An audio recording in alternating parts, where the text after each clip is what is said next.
नमस्कार। आज थोड़ा विषय बदलते हैं अपने इस YouTube चैनल के लिए।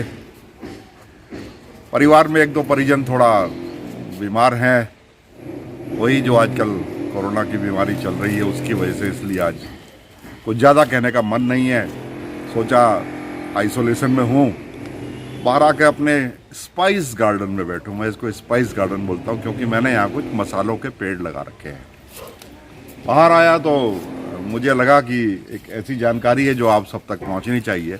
मैं इस वक्त खड़ा हुआ हूं अपने छोटे से गार्डन के कॉफ़ी के पेड़ के नीचे। जी हाँ, ये जो लाल लाल आपको दिखाई दे रहे हैं ना, ये कॉफ़ी के तैयार इसके बीज हैं, कॉफ़ी बीन्स हैं। ये पहले इस तरह से लगते हैं हरे हरे, और धूप लग के समय आने पर ये पक जाते हैं। अक्सर ये दिसंबर के तीसरे हफ्ते में देहरादून में यहाँ ये बिल्कुल लाल हो जाते हैं। तो यहाँ कॉफ़ी हो सकती है, मेरा आपको बतलाने का यही मकसद है। और ये मैं पिछले 7-8 साल से कॉफ़ी इसमें से ले रहा हूँ। पूरे साल भर की कॉफ़ी मेरी अपने ही घर से हो जाती है। खाली इतनी ही नहीं है, ये देखिए, ये इधर ये डाली देखिए, ये डाली देखिए, ये है इसमें देखिए, ये पूरी डाली लदी हुई है। तो ये अगले 8-10 दिनों में ये बिल्कुल लाल होने वाली है। लाल होने के बाद इसका फिर प्रोसेस है जो बहुत मुश्किल नहीं है, आसान है, लेकिन हाँ इसको समझना जरूर पड़ता है। ये सब लगा हुआ है। ऐसे ऐसे मेरे पास 3 पेड़ हैं और मेरे घर में साल भर की कॉफ़ी इससे हो जाती है। तो मेरा मकसद आपको बताने का ये है कि हमारे देहरादून का मौसम, बहुत सारी ऐसी चीज़ें हैं, काम की फसल जिसको यहाँ पर उगाया जा सकता है। एक मैंने आपको दिखाया ये, अब आइए आपको ले चलता हूँ अपने दूसरे पेड़ की तरफ। अब मैं आपको एक और पेड़ दिखा रहा हूँ। मुझे इस पेड़ का नाम तो नहीं मालूम, लेकिन इसको मसाला ट्री बोलते हैं। इसका जो ये पत्ता है, ये वैज्ञानिकों ने बहुत सारे प्रयोग करके इसको लैब में ही तैयार किया और ये कई अच्छी नामी बड़ी नर्सरीज में मिलता है।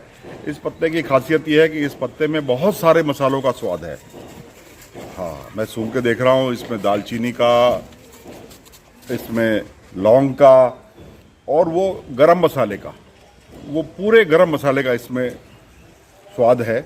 ये पेड़ बहुत काम का है। इसका एक पत्ता आप खाना बनाते हुए जिस तरह से आप ये तेज पत्ता डालते हैं, उसी तरह से इसको भी आप खाने में अपने डाल देते हैं तो उसका स्वाद अलग से आ जाता है। बड़े बड़े गजब का पेड़ ये भी है, इसको भी लगाया जा सकता है।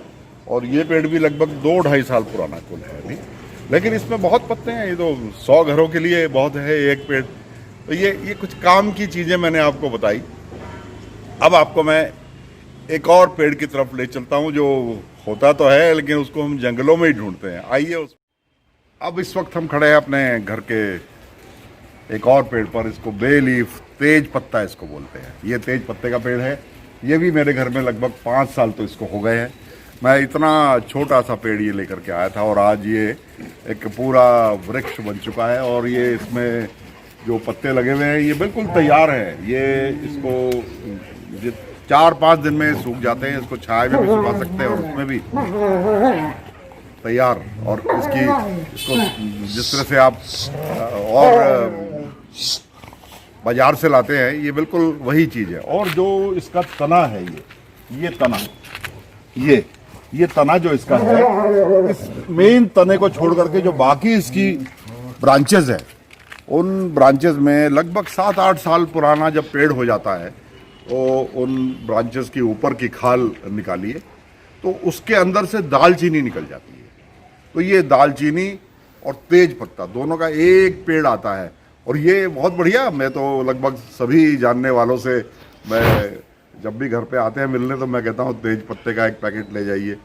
तो लोग बहुत खुश होकर के इस तेज पत्ते को लोग मेरे घर से ले जाते हैं। तो ये आप अपने आंगन में उगा सकते हैं। बहुत बड़ी जगह नहीं चाहिए, बस इसको बाहर से लॉपिंग करते रहिए, काटते रहिए, इसको इस्तेमाल करते रहिए, देते रहिए। जितना आप इसको काटेंगे उतना ये फैलेगा। ये जो मैं जिस पर खड़ा हुआ हूँ, ये सारे पेड़ 10-10 फुट की दूरी पर है एक दूसरे से, इससे ज़्यादा दूरी इनके बीच में नहीं है। ये है टिमरू। ये वैसे भी घर में इसको लगाना शुभ होता है। इसको शिवजी महाराज का आशीर्वाद इस पेड़ को है। जो शिवजी महाराज के हाथ में दंड होता है ना, जिसको लेकर के वो जंगलों में चलते थे, तो उनके हाथ में यही दंड होता है। इसका जो मोटी, अब जैसे ये है, अगर इसको काट ले, हालांकि मैं तो इसको नहीं काटता, ये मेरे यहाँ एक लड़के ने लॉपिंग जरा ज़्यादा कर दी थी, मुझे बुरा भी लगा, मेरे सामने नहीं की इस वजह से। अदरवाइज इसके अंदर बहुत सारे और बहुत अच्छे टिमरू लगते हैं। मैं इसको मसूरी के पास की पहाड़ियों से इसकी कलम लेकर के आया था, और मेरे यहाँ ये पिछले लगभग 7-8 साल से फल फूल रहा है। और पूरे साल भर का टिमरू का जो बीज आता है, इसमें बहुत लगता है, बड़ी भारी फसल इसमें लगती है। और ये सेजवान है, सेजवान जिसको बोलते हैं ना।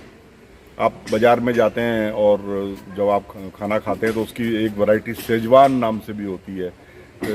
सेजवान चिकन, सेजवान मटन, इस तरह की चीज़ें जो बनती है, तो वो इसका जो बीज होता है टिमरू का, वो बीज तो काम नहीं आता, उसका छिलका, उस छिलके को कूट के और हल्का सा भिगा के, माफ़ कीजिएगा, उसको हल्का सा भून के खाने में डाला जाता है। तो ये भी गजब का स्वाद। और ये सारी चीज़ें एंटीऑक्सीडेंट भी हैं।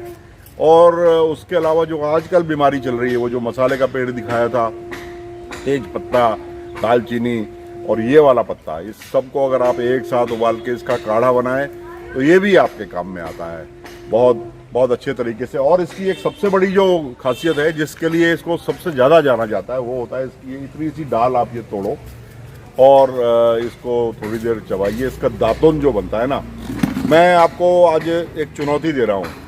अगर किसी के मुंह से बदबू आती है ना, तो इसका दातुन 2 दिन कर ले। इसका दातुन करने से क्या होता है कि पूरा मुंह बिल्कुल सुन्न हो जाता है। और वो इतना ज़्यादा, करीब 15-20 मिनट के लिए, और आपके मुंह से लगातार लार निकलती है, और इतना ज़्यादा मुंह को ये सुन्न कर देता है कि जो मुंह में अगर कीटाणु है, बैक्टीरियाज है, तो वो भी कुछ देर के लिए सुसुप्ता अवस्था में आ जाते हैं और हमारी लार के साथ हमारे मुंह से बाहर निकल जाते हैं। इसका जो दूसरा पॉपुलर नाम है, जिसको अंग्रेजों ने पहचाना है, इसका नाम है मेसवॉक। मेसवॉक के नाम से आपने वो देखा है ना, मंजन देखा है, पेस्ट देखी है, तो वो इसी का उसमें एसेंस डालते हैं, इसी को कूट के डालते होंगे। तो ये मेसवाक प्राकृतिक है, और ये इसका जो फल है वो सेजवान है। तो ये मेरे घर में कुछ और, बाकी नींबू हुआ, हाँ मेरे घर में इलायची भी है, लेकिन अभी वो थोड़ा सा उसको मैंने नीचे से काटा हुआ है, अभी वो दिखाने लायक स्थिति में नहीं है।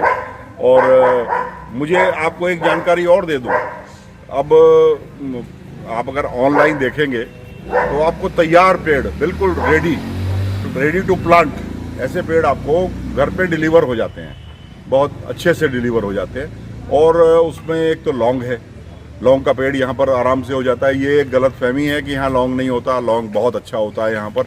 और उसको इस ऊंचाई में, इस टेम्परेचर में ग्रो करने के लिए, उसको बढ़ने के लिए ही बनाया गया है।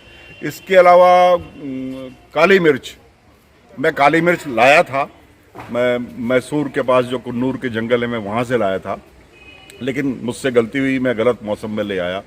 इसको लाना चाहिए यहाँ पर फरवरी मार्च के मोहल्ले में, ताकि के महीने में, फरवरी मार्च के महीने में लाने से ये है कि उसके बाद वो पूरा 1 साल गर्म माहौल में यहाँ पर जम जाता है। मैं गलती से ले आया अक्टूबर नवंबर में, और वो यहाँ पर पहली सर्दी झेल नहीं पाया। फिर मुझको शायद कुन्नूर के उधर से इसको, वहाँ के किसी बाग से, किसी नर्सरी से लाना भी नहीं चाहिए। तो अब ये यहाँ सब मिलने लगे हैं। शिमला के पास एक नर्सरी है, वो ऑनलाइन आप देख सकते हैं, मुझे उसका नाम याद ना, मैं किसी नर्सरी को प्रमोट कर रहा, जहाँ से ये मिले लेकर के आइए। तो ये एक चंद जानकारियाँ, आज मैंने थोड़ा सा, मेरा मूड भी, मैंने आपको बताया, परिजनों के बीमार होने की वजह से ख़राब था, तो थोड़ा मन भी बहल गया। और क्योंकि मैं बाग में बैठा हूँ, आप जानते हैं मैं चुपचाप तो ज़्यादा देर रह नहीं सकता, तो मैंने आज आपको विषय बदल करके, कोई राजनीतिक सामाजिक कुछ नहीं, पर हाँ हमारे लिए भविष्य के ये कैश क्रॉप्स हैं, और ऐसी चीज़ें हैं जिन्हें हम अपने आंगन में बहुत छोटी सी जगह में, ये सारी जगह मैंने मुश्किल से 20 बाई 15 फुट में लगा रखी हैं। और बढ़िया चल रही है इनके बीच। दिन में बैठिए भी, ये हवा भी आपको बहुत शुद्ध देते हैं।